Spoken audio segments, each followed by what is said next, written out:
everyone, welcome back to my channel Intelligence Exchange. Okay, thank you so far to watch my channel and thank you so much. We are having now more than 500 plus family.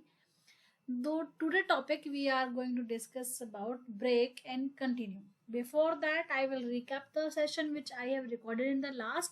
So basically we had discussion about the loop. सो हमने if else condition loop statement complete कर लिए हैं और next हमारा है break and continue जो कि हमने स्विच केस में ब्रेक का यूज किया था. So that is I am going to explain you here what is the main use of C break and continue. Okay, so loop control, we had already discussion about three types of loop we are having in C language. One is for loop, second is while loop, and third is do while loop. While loop is also called as entry control loop, and do while is also known as exit control loop because we check the condition at the end and the semicolon is must to be applied in do while loop.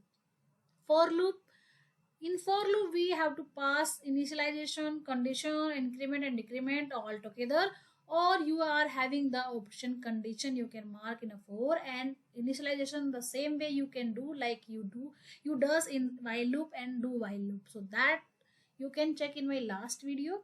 So next we are going to write one program using loop condition. Then we will be moving into the C break and continue statement.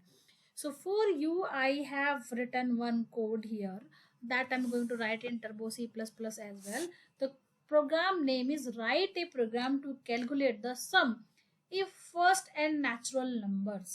So natural numbers का आपको क्या करना है, सम निकालना है जो भी आपने नंबर एंटर किया है कंडीशन के बेस पे and then you have to display. So this is the code. I will make you understand like what is it I have written here. So I have taken three variable. Okay, let's see, we will be going to write here. So आपको क्या करना है, एक variable लिया है num count sum is equals to 0 because I need to find out the sum. अगर आप multiply करते हैं तो आप 1 लेते हैं, लेकिन आप यहाँ पे क्या कर रहे हैं, सम कर रहे हैं. तो अगर आप 0 + 1 करेंगे तो आउटपुट आपका 1 ही रहेगा. तो स्टार्टिंग इनिशियलाइजेशन में इसलिए मैंने सम का जो वैल्यू दिया वो 0 दिया, लेकिन अगर आप 0 × 1 करेंगे तो 0 आ जाएगा. So that will impact. So whenever you are trying to do the multiplication, so as a sample value you have to take as a 1. But when you are trying to do the sum, so sum के case में आपको 0 लेना पड़ता है. आपने कोई भी value यहाँ पे एंटर कर दिया, सपोज जो वैल्यू आपने एंटर किया है वो है आपका 11. तो लूप आपका 1 से स्टार्ट होके 11 तक चलेगा और हर बार वो एक एक प्रिंट करेगा. तो लास्ट में आपका जो नंबर है वो 1 से 11 का जितना भी सम है वो आपको लास्ट में print कर दे. Get C, CLR, CR, these two functions we use to hold the screen and clear the screen in Turbo C++. Okay, so let's move here. I'm going to write a code. So natural number, I have written sum of this natural number, the file name is, and the program begin. So here you have to write the code like the way you did. What use the file header file include stdio.h, then include conio.h. Now you understand why we used to write this. Standard input output, it is a header file which is having this function related to input and output, that is printf and scanf. Conio.h used to have the function which is related to console, that is get ch get character. Until you will not press any character, the screen will be whole at the time of output and displaying. And CLR SCR is used to clear a screen in C language. That's why we have to add these two header file here. Hash is a preprocessor. What is the function does, that we have to add the preprocessor here. So that I make one particular video about the theoretical session, you can go and watch. Here I am going to write the program. What is the main method, void, we are not returning any value. If you will be writing the integer, you have to write at the end an integer 0 to came outside from the function. So that will be the returnable function. If it is non-returnable function, no need to write anything here. I'm going to create the variable like I did, count comma num count and sum, and the initial value of sum I have started from the 0. So the making this program, I'm going to write and print this value like the way. Okay, a double quote, this, enter any positive value. This you are going to print backslash. Okay, here only we will printing. I will be writing the backslash here. Okay, this is the way to display the code in a beautiful way. And that's why you used to write the star, star, star. You no need to write if you don't want. Okay, scanf. And what is the value is number. So when we use a percent sign to address the value where it is stored. And you are going to write the for loop. So that num is equals to 1. Okay, we are going to write count. Count लेंगे यहाँ पे नाम लिया है ना. Count is equals to 1 and count less than is equals to what you are going to write. Suppose 10 and count plus plus or count is equals to 1 plus 1. So here I'm going to write the sum is equals to sum plus the natural number what you are going to write. So I have written here count. Okay, and at the end I'm going to print the message. So result or sum of all positive value is equals to what is that?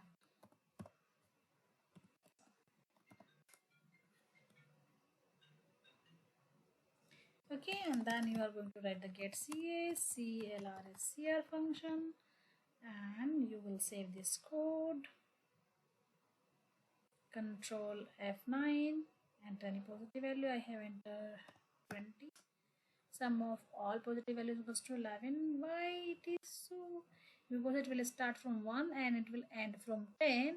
But you can see what is the number I have entered 20. So what you have to write here? Num. So it will be working as your choice. Now I have written 20. So it will start from 1 to 20. So it's 21. How it is? 1 count is 1. 1 less than is equals to 20 you have entered. Condition is true. So output will be 0 plus 1. It will say sum is equals to 1 now. Again, now it will check the count value. Count value is 2. So count less than is equals to num. So 2 less than is equals to num. So sum is equals to 1 plus 2, that will be 3. So 1 to 20 it will be printing. So that way output will be 23. All text I'll do save this code. We are coming outside.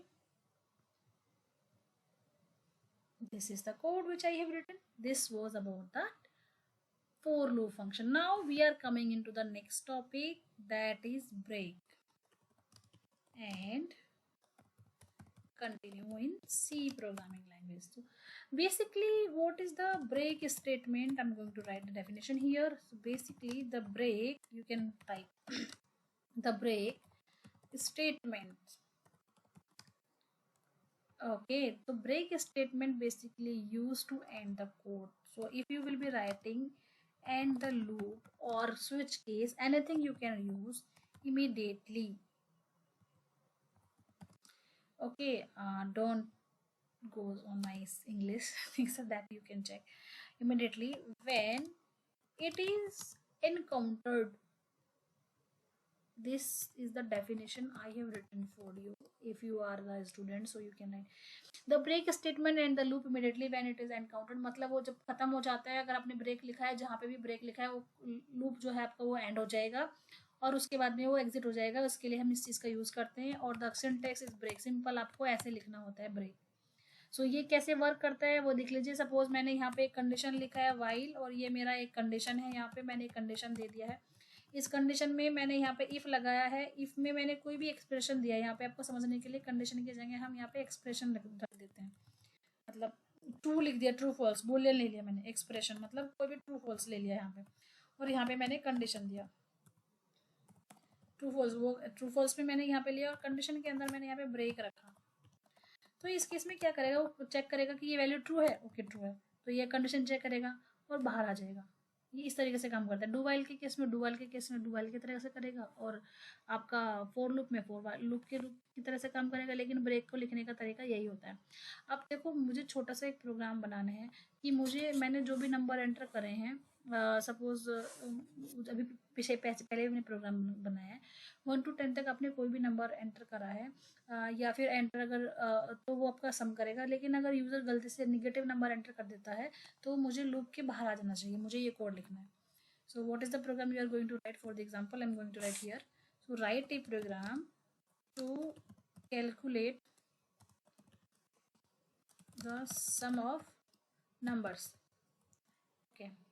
और मैंने यहाँ पे condition दिया, if the user enter a negative number, ये code लिखना है, then जो loop है वो टर्मिनेट हो जाना चाहिए, बाहर आ जाना चाहिए। टर्मिनेट मतलब उसको कैलकुलेट नहीं करना है नेगेटिव, उसको सिर्फ पॉजिटिव वैल्यू कैलकुलेट करना है। तो ये मुझे एक कोड लिखना है। ओके, सो इस कोड को लिखने के लिए आप टर्बो सी प्लस प्लस का यूज़ कीजिए।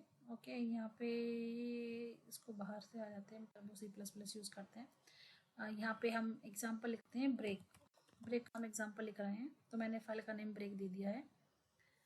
So we will be writing the code. So basically you already know you have to start your code using the hash include stdio.h, दूसरा है include, ये conio.h। हर जगह आपको ये एडिटर नहीं मिलेगा, हम यूज़ करते हैं get clr scr का, इसलिए हमें ये फाइल ऐड करनी पड़ती है। और ये मेरा छोटा सा कोड है जो कि हम यहाँ पे लिखने जा रहे हैं, कर्ली ब्रेसेस क्लोज।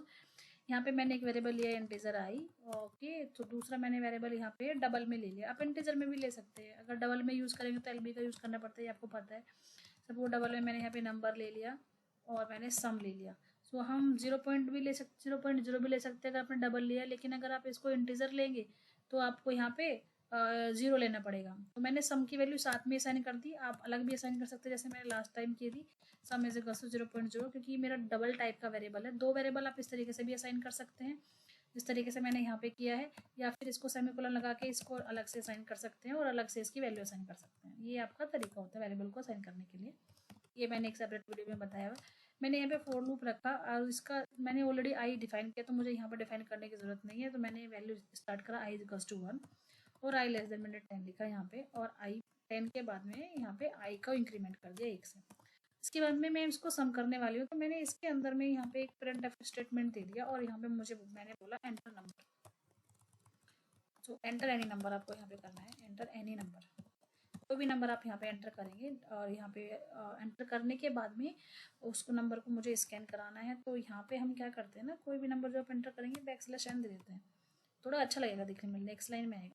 तो यहाँ पे मैंने इस वैल्यू को स्कैन भी करा लिया। स्कैन फंक्शन को यूज़ करने के बाद में ये आपका जो फंक्शन है वो किस टाइप का है, डबल टाइप का है। तो आप इसके लिए क्या यूज़ करते हैं, यहाँ पे LF यूज़ करते हैं। क्या यूज़ करते हैं, LF यूज़ करते हैं। बहुत से टर्बो C++ सपोर्ट नहीं करते, तो let me check if it will be support. तो यहाँ पे मैंने नंबर ले लिया, तो ये जो नंबर है अपने ये अपने इनपुट करा लिया यहाँ पे।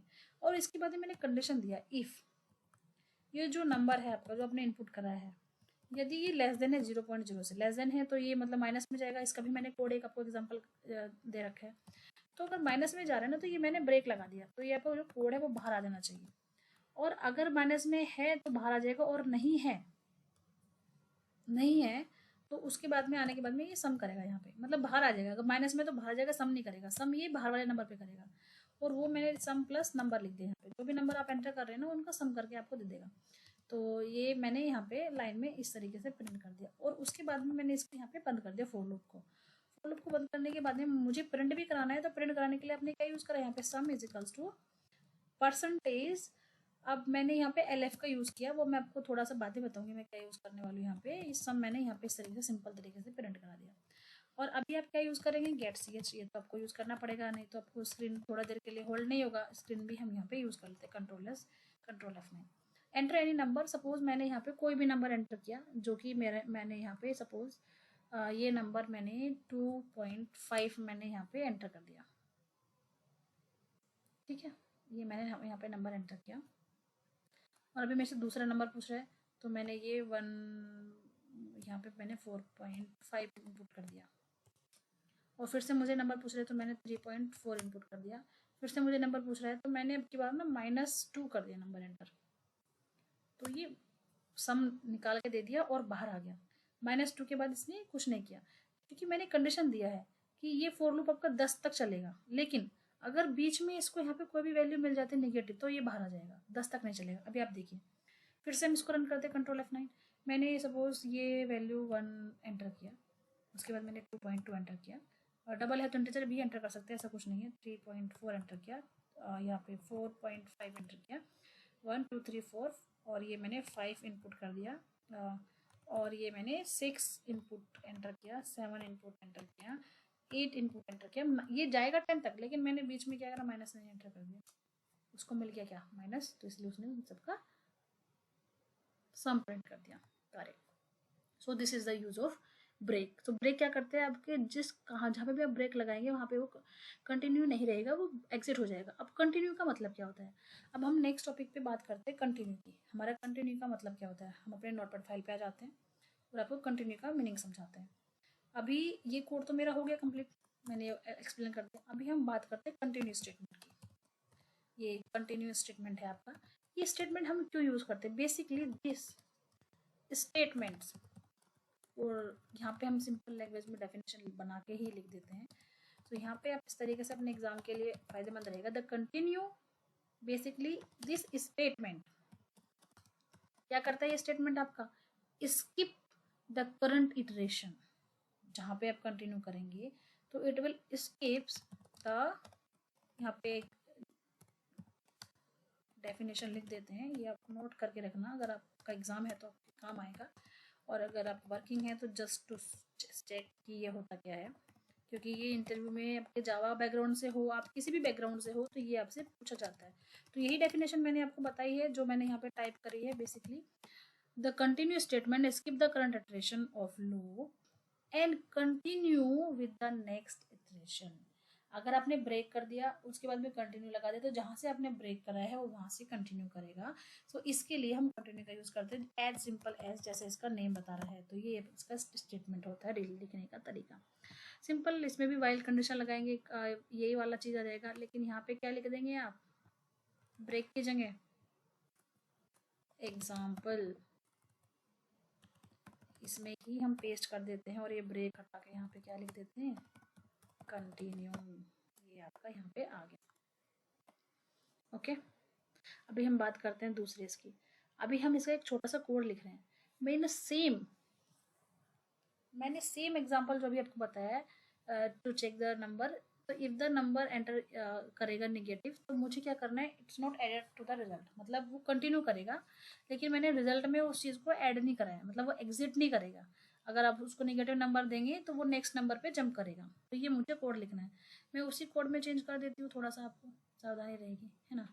यहाँ पे जाते हैं, उस कोड में जाते हैं, मैंने यहाँ पे न्यू सोर्स फाइल ना करके मैंने ब्रेक वाला कोड लिया था, उसी कोड में मैं थोड़ा सा अपडेट कर देती हूँ। Oh my God, it will be open new, मैंने न्यू फाइल क्रिएट कर दी, रिप्लेस कर दिया उसने, ना ओके, इसके नहीं करा थैंक गॉड। यहाँ पे जाएंगे, मैं यहाँ पे ब्रेक की जगह ना कंटिन्यू कर देती हूँ। अभी सिर्फ इतना ही चेंज करना मुझे, इस कोड में कुछ नहीं करना, पूरा कोड लिखने की जरूरत नहीं है। कंट्रोल एस करके इसको हम कंट्रोल F9 करते हैं, स्पेलिंग तो सही है। अभी मैंने नंबर एंटर किया 1, अब मैंने यहाँ पे शुरू में माइनस एंटर कर दिया, देखो क्या हो रहा है, वो कंटिन्यू चलता जा रहा है, आप कितने भी कर दीजिए, लेकिन मैंने माइनस नंबर को ऐड नहीं करा है। तो ये जो करेगा ना आपका, ये 10 तक जाएगा पूरा, क्योंकि आपने 10 तक लगा रखा है। ओके, अब बाहर आ जाएंगे, तो यहाँ 10 तक लूप है, तो कंटिन्यू क्या करेगा, स्टॉप नहीं करेगा, ब्रेक क्या करेगा, वो एग्जिट कर देता है। तो कंटिन्यू आपका जहाँ पे आप कंटिन्यू न्यू लगाया आपने, वो चलता रहेगा वहाँ तक, और आपका रिजल्ट आपको ऐड करके दे देगा एज पर द प्रोग्राम। हमने इसमें यही किया है। ओके, सो आई होप आपको ये समझ में आया। हमने स्विच केस में ब्रेक का यूज़ करा है, अब वहाँ पे कंटिन्यू का भी यूज़ कर सकते हैं। उसके बाद में मेरे पास में ऑप्शन आता है गो टू स्टेटमेंट होता है। सी लैंग्वेज में क्या होता है, गो टू स्टेटमेंट। बेसिकली वो बहुत कम यूज़ होता है गो टू स्टेटमेंट, लेकिन मैं उसका भी आपको यूज़ बता देती हूँ, डेफिनेशन बताते हैं उसकी गो टू स्टेटमेंट की। आप यहाँ पे मेंशन करते हैं, ये पूरा स्टेटमेंट कवर हो जाएगा।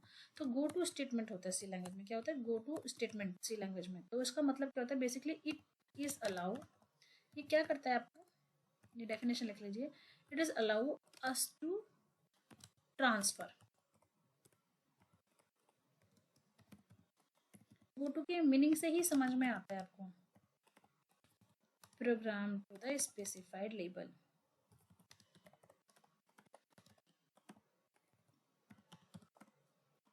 क्या करेगा, it is allow us to transfer control of the program to the specified label. मतलब मैंने गो टू लेबल लिखा या फिर कोई भी स्टेटमेंट लिखा, लेबल कुछ नहीं होता है, ये एक आइडेंटिफायर है, जैसे कि इंटीजर आई है तो वो एक आइडेंटिफायर हो गया, या आपने सपोज मैंने कोई वेरिएबल इनिशियलाइज किया है, तो ये गो टू है, ये प्री डिफाइंड है। सो यहाँ पे एक लेबल, आप कुछ भी, ये नेम है, जस्ट नेम, आप कुछ भी दे सकते हैं वहाँ पे, ठीक है ना। तो बेसिकली क्या करता है आपका, ट्रांसफर करता है कोड को, मतलब गो टू मतलब यहाँ से दूसरे, एक होता है जंप, मतलब यहाँ से जंप करके दूसरे वाले कॉन्सेप्ट पे चला जाएगा। एक गो टू होता है कि कंटिन्यूस चलता रहेगा आपका। तो यहाँ पे मैंने एक छोटा सा प्रोग्राम है उसी वाले प्रोग्राम की, कि अगर मैंने गो टू स्टेटमेंट लगा दिया और गो टू स्टेटमेंट में मैंने जंप कीवर्ड लगा दिया, तो क्या करेगा, जब उसको नेगेटिव नंबर मिल जाएगा तो the sum and average that will be display, जो भी आपने कोड के अकॉर्डिंग दिया होगा यहाँ पे। तो जंप बेसिकली क्या करता है आपका, कि मैंने दो स्टेटमेंट दिया है कि अगर उसको नेगेटिव नंबर मिलता है तो वो नेगेटिव नंबर के बाद में वो मेरे दूसरे कीवर्ड पे जंप हो जाएगा। और वो कीवर्ड मेरा क्या है, यहाँ पे लिखा है मैंने लेबल। ठीक है, हम कोडिंग में बात कर लेते हैं इसकी। तो आपको ये यहाँ पे एग्जांपल लेके समझाएंगे तो ज़्यादा समझ में आएगा। तो हम यहाँ पे जाते हैं और यहाँ पे मैंने न्यू सोर्स फाइल, मेरी फाइल का नाम ब्रेक था, उसी में मैंने चेंज किया था, उसी को ओपन कर लिया। ठीक है, यहाँ पे मैंने ओपन कर लिया और इसी में मैं थोड़ा सा एक स्टेटमेंट लगा देती हूँ यहाँ पे। जंप लिख के समझाओ तो आपको थोड़ा समझ में ज़्यादा आएगा। सपोज मैंने ये कंटिन्यू हटाया यहाँ से, इसी कोड को कर लेते हैं और मैंने यहाँ पे लिखा गो टू, ये प्री डिफाइंड कीवर्ड है। और go to predefined keyword की जगह मैंने क्या मेंशन कर दिया, यहाँ पे जंप मेंशन कर दिया। क्या मेंशन कर दिया, जंप। अभी मैंने क्या करा कि अगर उसको निगेटिव नंबर मिल जाएगा तो वो जंप स्टेटमेंट पे मूव हो जाएगा। और फोर लूप के बाद मैंने ये जो कीवर्ड लिखा है यहाँ पे जंप, इसके अंदर एक कॉन्सेप्ट यहाँ पे एंटर किया कि मुझे एवरेज निकालना है। सपोज नंबर का क्या निकालना है, एवरेज। कुछ भी निकाल सकते हैं आप, मैंने एवरेज लिख दिया। एवरेज क्या होता है, जो भी सम आएगा उसको डिवाइड बाय करके मैंने यहाँ पे ये -1 कर दिया। आप इंटीजर आई ले रहे हैं ना, और मैंने यहाँ पे प्रिंट में क्या कराया, एक तो मेरा ये सम प्रिंट करेगा। ठीक है, अगर यहाँ 0.2 लिख देंगे तब दशमलव के 2 बार अंक तक प्रिंट करेगा। एक और मैंने यहाँ पे लाइन प्रिंट करा दी सम के साथ साथ में एवरेज।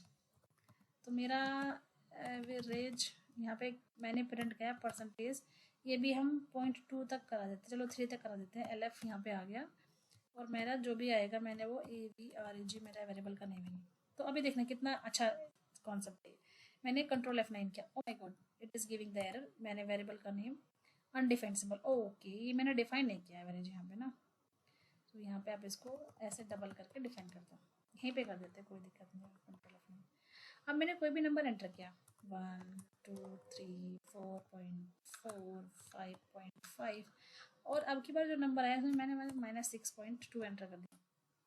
देखो -6.2 एंटर करा तो डायरेक्टली वो किस पे चला गया, जंप पे। तो वो जहाँ पे सम भी प्रिंट कर रहा है और एवरेज भी प्रिंट कर रहा है, बाहर आ जाएंगे ना, तो यहाँ पे सिलेक्शन लिख दीजिए। This is very good example actually.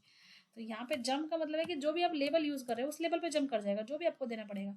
हम जंप ही यूज कर जाता है, आपने सुना होगा। तो लेकिन वो उसके जगह कुछ भी लिख सकते हैं आप, ABC XYZ कुछ भी लिख सकते हैं। तो मैंने भी कंट्रोल F9 किया और मैंने क्या करा, 12 -2 बाहर आ गया, तो सम कर दिया और उसका एवरेज निकाल के इसने मुझे दे दिया। तो एवरेज मैंने I माइनस सम को डिवाइड करने के बाद में I-1 ये लॉजिक दिया था, इसकी वजह से मुझे ये सम आया। So this is the very good concept. So ये आपका गो टू स्टेटमेंट कहते हैं। गो टू स्टेटमेंट आपका जंप कर जाता है, मतलब वहां से ट्रांसफर कर देता है। अब हमें गो टू जो स्टेटमेंट है वो ज़्यादा यूज़ नहीं करना चाहिए अब, बिकॉज ये बहुत हार्ड टू फॉलो होते हैं, मतलब बेकार है कॉन्सेप्ट। तो ये इतना अच्छा नहीं है, तो इसलिए हम कंटिन्यू गो टू यूज़ करते हैं, बिकॉज ये डायरेक्टली स्पेसिफिक कोड पे जंप कर जाएगा, फिर आपको वहाँ पे एक नया कोड देना पड़ेगा। तो ये जो रीज़न होता है, हमें इसको यूज़ नहीं करना चाहिए। तो बहुत ही कम टाइम पे हम इसको यूज़ करते हैं। जब से हमारे पास जावा का एडवांस हुआ है, चीज़ें थोड़ी एडवांस हो गई, तब हम गो टू स्टेटमेंट ज़्यादा यूज़ नहीं करते। But you have to know about this things, तो इसलिए मैंने आपको ये लिखा है। अभी हम छोटे छोटे प्रोग्राम्स की बात करेंगे। अगर मुझे चेक करना है कि मेरा नंबर इवन ऑड है, तो हम कैसे चेक करेंगे। अगर मुझे प्रोग्राम लिखना है कि check whether a character is vowel और कॉन्स्टेंट, तो ये छोटे से प्रोग्राम हम प्रैक्टिस के लिए कर लेते हैं।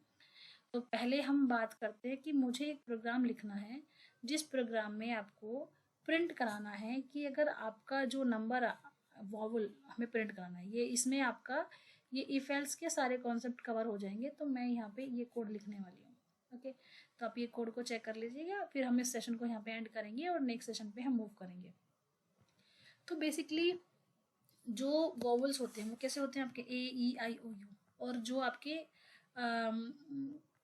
नया नया विंडो ओपन करते हैं, और जो आपके कॉन्स्टेंट होते हैं, एक तो आपके वॉवल होते हैं वो, दूसरे होते हैं A E I O U। तो मुझे क्या करना है, एक छोटा सा कोड लिखना है जिसमें मुझे कोई भी अल्फ़ाबेट एंटर करना है, और उस अल्फ़ाबेट को एंटर करने के बाद में मुझे फाइंड आउट करना है कि जो अल्फ़ाबेट आपने एंटर किया है वो वोवल है या कॉन्सेंट है। ठीक है, तो आप यहाँ पे जाएंगे, बहुत सारे प्रोग्राम लिखे हुए हैं इसलिए फाइल ओपन हो रही थी, और अभी हम यहाँ पे प्रोग्राम लिखना स्टार्ट करते हैं।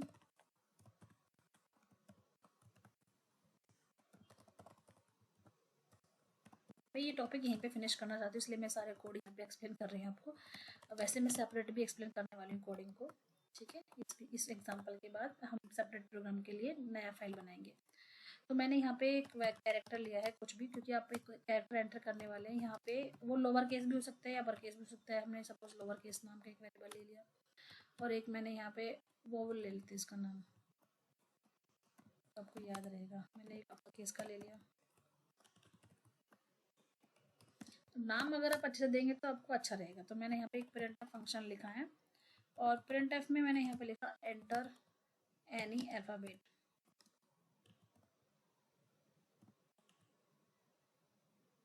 I think spelling is correct. Okay, you guys can see the spelling. Okay, move to the scanf function. यहाँ पे परसेंटेज जी आप यूज करने वाले हैं, ampersand, and you are going to enter any character that is wrong because it's character, so you have to write the C code.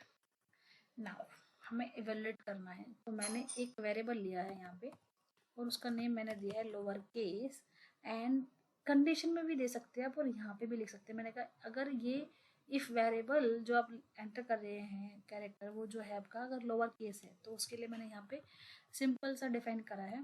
तो मैंने यहाँ पे लिखा AEIU होता है, यदि आपका कैरेक्टर जो आपने एंटर करा है C इक्वल्स है इसके A के। कौन कौन से होते A, और कंडीशन, यहाँ पे ये मेरा और का साइन आ जाएगा। ओके, और जो C है आपका AEIO ये होता है ना, इक्वल्स टू E और sign, C equals to AEI, equals to और I, यहाँ पे I आ जाएगा।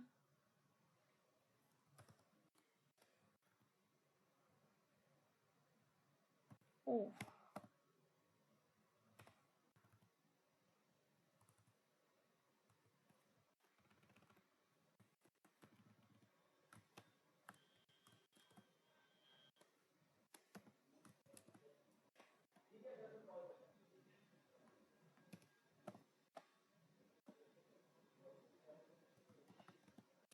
देखिए ये लोअर केस मैंने असाइन कर दिया, ऐसे मुझे अपर केस का लिखना है।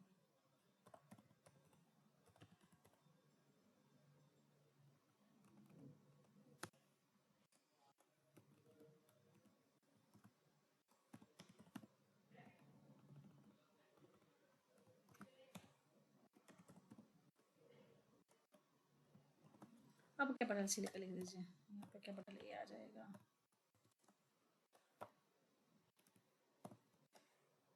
क्योंकि कुछ भी एंटर कर सकता है ना यूजर, तो उसके लिए दोनों के लिए चेक करना पड़ेगा।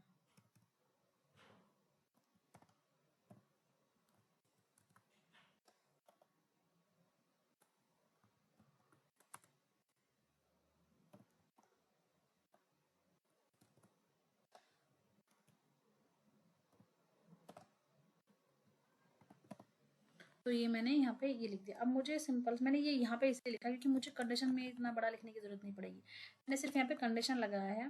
कंडीशन में मैंने ये वेरिएबल का नेम दिया है लोअर केस अंडरस्कोर BOWEL। थोड़ा सा एक और स्पेस देते हैं ताकि आप कंफ्यूज ना हो। पहले ऐसे लिखने का तरीका होता है, अंडरस्टैंडेबल ज़्यादा रहेगा तो आपको कोडिंग बहुत आसान लगेगी। लेकिन अगर घिच पिच आप लिखेंगे तो दैट विल बी एक्चुअली, वो कंफ्यूज हो जाता है पहले बंदा, तो कोडिंग से डर जाता है। तो ऑलवेज मेक प्रैक्टिस की आप क्लियर कोड लिखें। यदि मेरा लोअर केस और अपर केस को कुछ ही मिलता है इफ में, तो मैंने यहाँ पे लिख दिया है प्रिंट एफ करेगा वो। यहाँ पे पहले कोड एक बार हम दोबारा समझेंगे, पहले लिख ही लेते हैं कोड। ये मेरा यहाँ पे बोलेगा कि आपका जो ये कैरेक्टर है जो आपने एंटर किया है वो वॉवल है। क्या है वो? वॉवल है यहाँ पे।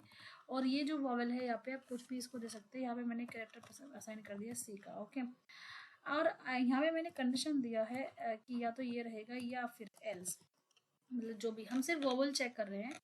एल्स में मैंने यहाँ पे ज़्यादा बड़ा कोड नहीं लिख रहे हैं, प्रिंट एफ और %C, मतलब ये भी हो सकता है, या तो ये रहेगा या फिर ये रहेगा। ठीक है, तो मैंने यहाँ पे सिंपल सा ये लिख दिया है कि %C आप यूज़ करेंगे, और ये मैंने यहाँ पे लिखा इज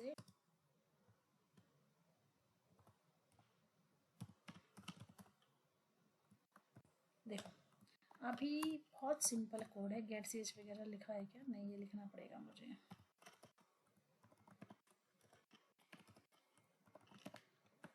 अब से मैं थोड़ा नोटपैड में लिखेंगे, देन तो टाइम लगेगा। तो देखो अगर उसको इन दोनों में से कुछ भी मिलता है, मतलब कैपिटल या स्मॉल में से जो लेटर आपने यहाँ पे डिफाइन करे कुछ ही मिलता है, तो वो वोवेल प्रिंट करेगा, नहीं तो वो कॉन्स्टेंट प्रिंट करेगा। ये फेल्स का मैंने कंट्रोल F9 पे क्लिक किया, मैंने सपोज कैपिटल वाई प्रिंट कर दिया, तो ये क्या आपका is a vowel. Okay great. AEIOU,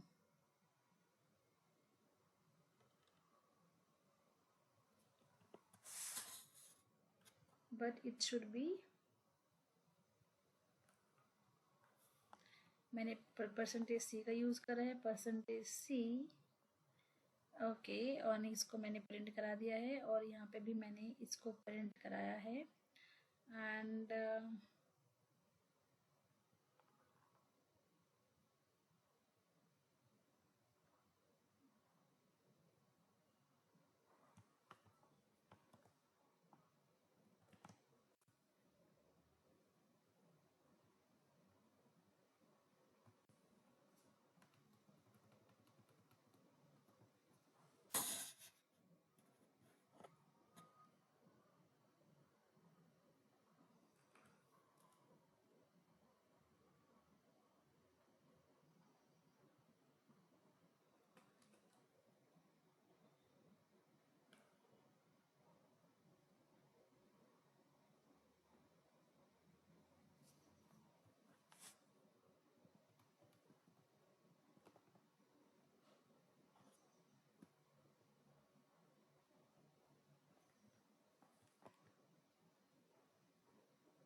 okay, we'll continue. So it says let me check evaluate to 1 if the variable c is lowercase, well letter lowercase is मैंने यहाँ पे लिखा है equals to।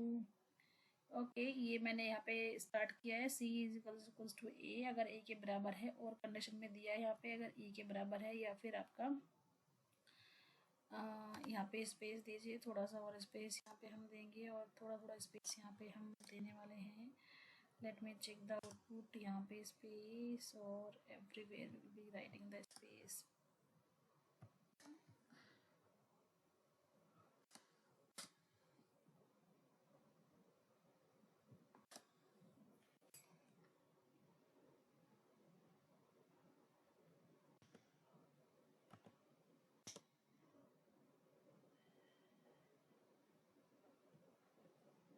मिसिंग है यहाँ पे कुछ, तो हम चेक करने वाले हैं। Is equals to A, okay is equals to A equals to A, और ये मेरा ज़ीरो नहीं, कैपिटल ओ है, यू है, ओके।